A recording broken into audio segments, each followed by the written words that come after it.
اعوذ باللہ من الشیطان الرجیم۔ پناہ مانگتا ہوں میں اللہ کی شیطان مردود سے۔ بسم اللہ الرحمن الرحیم۔ اللہ کے نام سے جو بڑا مہربان نہایت رحم فرمانے والا ہے۔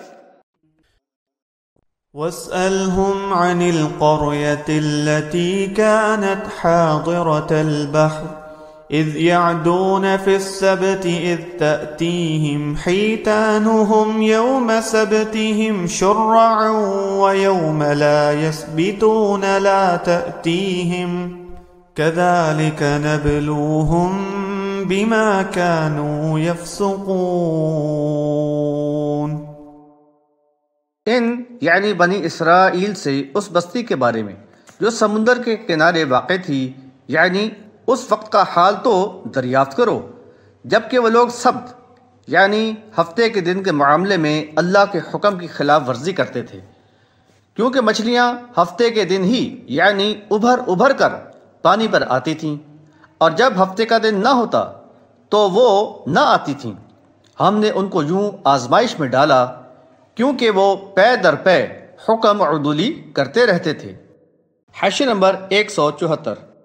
عبرت و سبق آموزی کے ساتھ ان کے نسلی تفاخر اور علمی گھمنڈ پر چوٹ لگانے کے لیے بنی اسرائیل کے جرائم و سیاہ کاریوں سے بھری ہوئی تاریخ کا یہاں ایک اور باب پیش کیا گیا ہے، اس جملے میں کہ ان سے اس بستی کے بارے میں یعنی دریافت کرو ایک طنز بھی ہے۔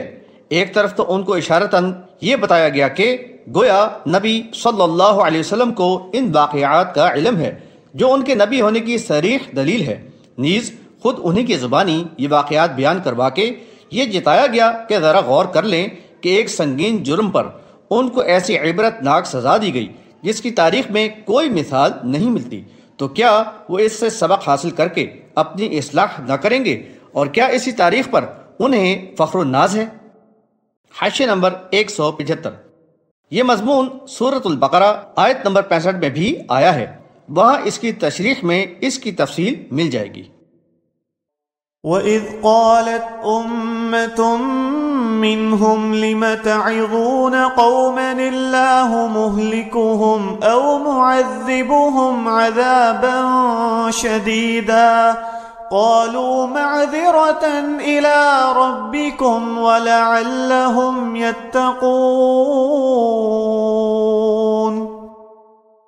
اور یعنی یاد کرو جب ان کے ایک گروہ نے دوسروں سے کہا کہ بھلا تم ایسے لوگوں کو کیوں نصیحت کرتے ہو جنہیں اللہ ہلاک کرنے والا ہے یا شدید عذاب دینے والا ہے، تو یعنی جواب میں انہوں نے کہا یہ تمہارے رب کے ہاں عذر پیش کرنے کے لیے ہے اور اس لیے کہ شاید یہ لوگ ڈر جائیں۔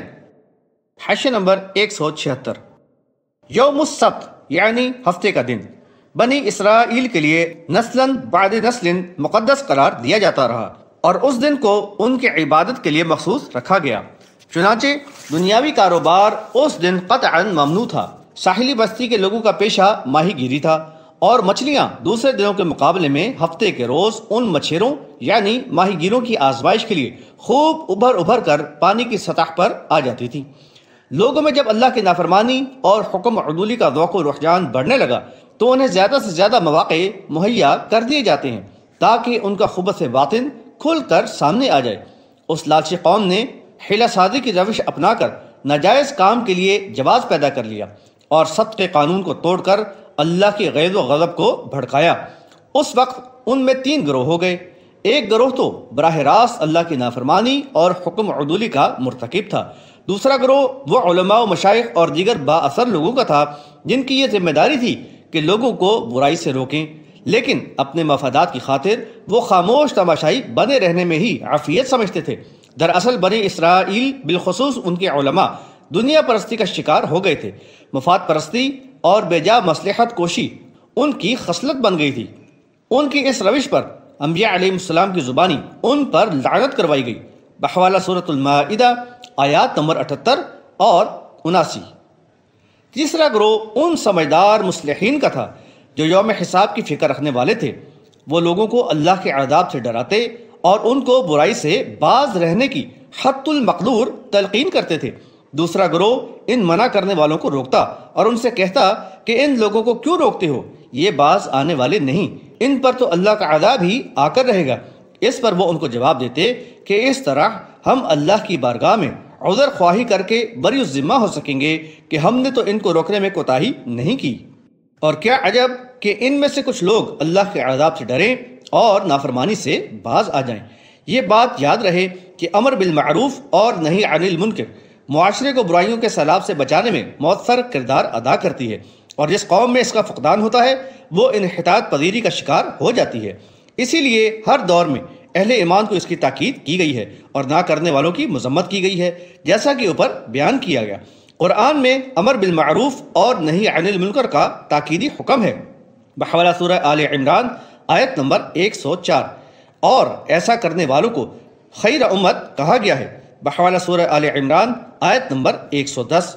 اس سلسلے میں نبی صلی اللہ علیہ وسلم کا فرمان ہے کہ جو تم میں سے کوئی برائی کو دیکھے تو اسے ہاتھ سے روک دے، اور اگر اس کی طاقت نہ ہو تو زبان سے منع کرے، اور اگر اس کی بھی قدرت نہ ہو تو دل میں برا جانے، یعنی ایسے فعل کو برا سمجھے اور اس سے دور رہے، اور یہ ایمان کا کم ترین درجہ ہے۔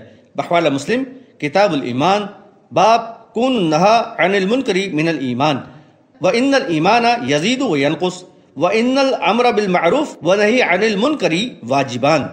امر بالمعروف اور نہی عن المنکر نہ ہونے کی صورت میں فتنے و فساد اور اللہ کے عذاب کا اندیشہ ہوتا ہے، اس سے بچنے کے لیے بھی پرزور انداز میں تنبیہ کی گئی ہے۔ چنانچہ فرمایا، ڈرو اس فتنے سے جس میں خصوصاً وہی لوگ تم میں سے گرفتار نہ ہوں گے جو ظلم کے مرتکب رہے ہیں، بحوالہ سورۃ الانفال آیت نمبر 25۔ فلما نسوا ما ذكروا به أنجينا الذين ينهون عن السوء وأخذنا الذين ظلموا بعذاب بئيس بما كانوا يفسقون۔ جب وہ اس نصیحت کو جو انہیں کی گئی تھی بھلا بیٹھے تو ہم نے برائی سے منع کرنے والوں کو تو بچا لیا اور ظلم کرنے والوں کو ان کی حکم عدولی کے سبب جو وہ کرتے تھے سخت عذاب میں پکڑ لیا۔ حاشیہ نمبر 177۔ انحطاط پذیر معاشرے میں اہل علم اور با اثر افراد برائی کو نہ روکیں اور خاموش تماشائی بنے رہیں تو وہ بھی برائی کرنے والوں میں شمار ہوتے ہیں۔ چنانچہ سبت کا قانون توڑنے والے نافرمانوں نے جب وعظ و نصیحت کو طاق نسیاں کی زینت بنا دیا اور نافرمانی پر اڑے رہے تو اللہ کا عذاب ان پر ٹوٹ پڑا، اور یہ خاموش تماشائی بھی اس عذاب میں مبتلا ہو گئے۔ صرف منع کرنے والوں ہی کو اللہ نے عذاب سے بچا لیا۔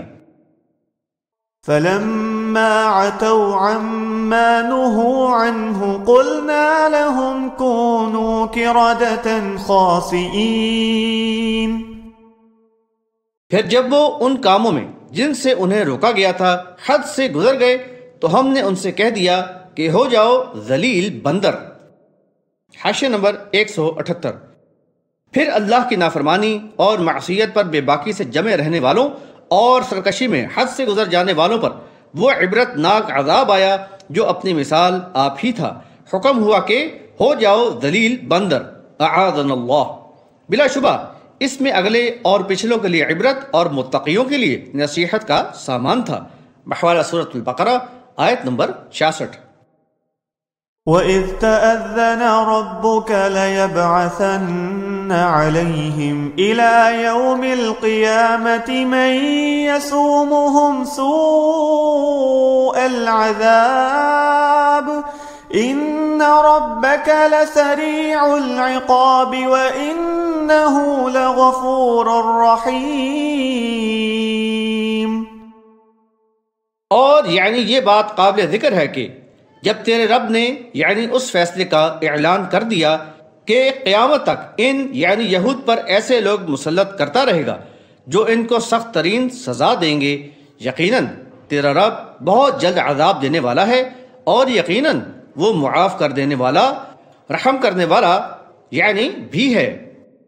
حاشیہ نمبر 179۔ عفو درگزر، رحیمی و غفاری رب کریم کی صفات ہیں۔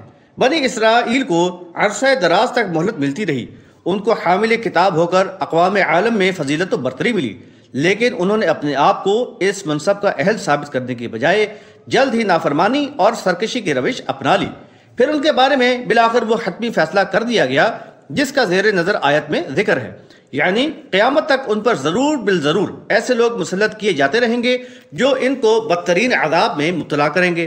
اللہ تعالیٰ کے اس فیصلے سے انبیاء علیہ السلام کے ذریعے ان کو متنبع بھی کیا جاتا رہا ہے۔ یہ بڑی ہی سخت آیت ہے جو بنی اسرائیل کی نافرمانی و عصیاں کاری سے بھری ہوئی تاریخ کا انجام پیش کرتی ہے۔